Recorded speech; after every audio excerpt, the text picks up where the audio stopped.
যেমনটা তোমাদেরকে আগের ভিডিও দেখিয়েছিলাম পাইপ র্যাকের পয়েন্ট দিচ্ছি, আবার চলে এলাম নতুন একটা জায়গায় পয়েন্ট দেওয়ার জন্য। এখানে পিছনে ব্যাকগ্রাউন্ডটা দেখো, এই যে এখানে ফুটিং হয়েছে, কালকে সুপারভাইজার দাঁড়িয়ে রয়েছে, আজকে এখানেই পয়েন্ট দেবো। আর ওই যে হচ্ছে ইলেকট্রিক প্যানেল রুম, ওটা হচ্ছে ইলেকট্রিক প্যানেল রুম, ওখানে কার্পেন্টাররা কাজ করছে, ঠিক আছে। কালকে এখানে পিসিসির জন্য পয়েন্ট দিয়ে গিয়েছিলাম, চলো দেখি ওটা পিসিসি হয়েছে নাকি।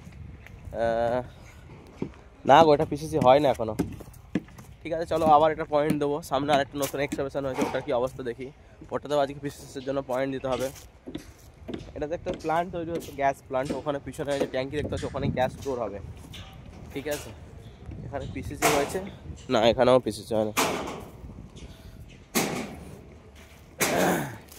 আর আমার একটু সর্দি কাশি হয়েছে, তার জন্য দেখো গলাটা পুরো একদম ধরে গেছে, আওয়াজ খাওয়া বেরোনোর মতো অবস্থা। আর আমি একটু আজকে স্টাইল মেরে সানগ্লাসটা পরেছি, কেমন লাগছে একটু কমেন্ট করে জানিও, ঠিক আছে। সানগ্লাসটা পরে কেমন লাগছে। गला मेरा बहुत हो गया खराब, मैं हो गया हूँ एकदम परेशान। और इधर कर रहे हैं ये लोग, कैसे मिला दिया। यहाँ पे कारपेंटर सब काम कर रहे हैं, मेकिंग चल रहा है इसका बोर्ड मेकिंग चल रहा है। मेरा इंजन बैठ गया, मेरा इंजन।